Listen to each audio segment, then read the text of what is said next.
Hello and welcome to another What's Inside. This time we're looking at Adverteasing. This is from Cadaco. This is the 1988 version. And this is ages adult, 2 to 4 players or teams.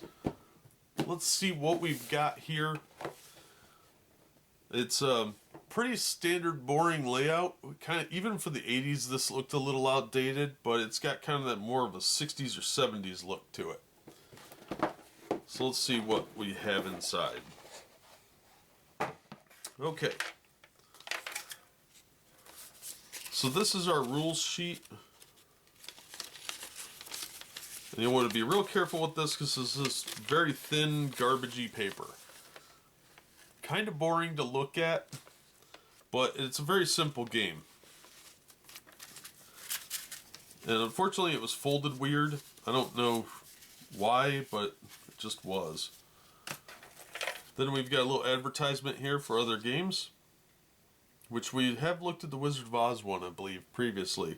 But they got Cinderella, Goldilocks and the Three Bears, Wizard of Oz, Snow White, and Mother Goose. And inside we've got some different ones like Flappin' Chicken, which I've never heard of before.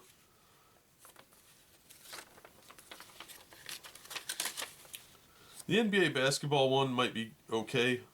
I don't know how well that one's going to hold up over time. So this is kind of a neat little thing. Then we've got our 4 player tokens, which are these little pegs. And there's yellow, blue, white, and red. And these actually go into the board. This board does not come out of the tray, so be aware of that. And these just get pegged in like that. So, let's take a look at the cards. I forgot to point out that there is a timer. It's a 15-second timer. And this one's actually held up really well over time, but if you lose it, you can use a stopwatch or find a replacement one online.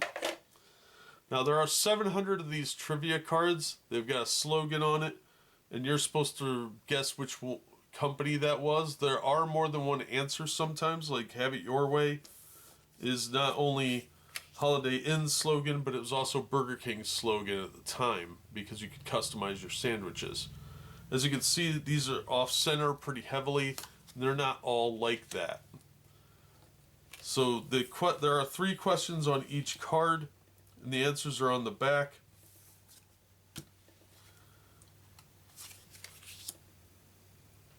I'll just go through a few of them.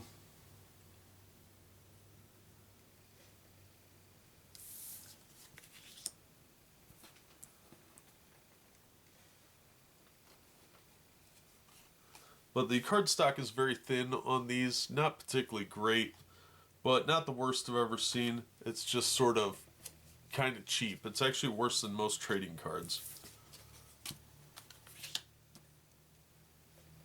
But this will give you kind of an idea of the cards. Unfortunately, they are not numbered. Oh, yes, they are. Oh, awesome. They're numbered on the back, and it's real hard to see. They're down here in the corner. So if you're missing one, you should be able to tell what it is that you're missing by going through and putting them all in order. Probably the most concerning piece in this game is going to be the tray that comes in the box here, because you need that for the pegs to go up through here. This is glued onto the plastic. So if this insert is not in here, it's going to be much more difficult to recreate this and play the game. So you might have to find a way to copy it somehow and do it that way with different markers, but it'll be kind of difficult and annoying. So that is the 1988 version of Adverteasing. There's not a whole lot to it, but there are some critical components like the insert with the board on it and the timer and the pegs. So, pretty cool looking game. But it's probably very outdated by this point and is more for hardcore collectors than the average person. But that's just my take on it. I think it's a little outdated. But that's going to do it for this episode. Thank you so much for watching and supporting the channel. If you enjoyed the video, please give it a thumbs up and don't forget to subscribe so you don't miss future unboxings and reviews. If you want to help the channel in other ways, links from the description and on the About page. And as always, we hope to see you on the next one.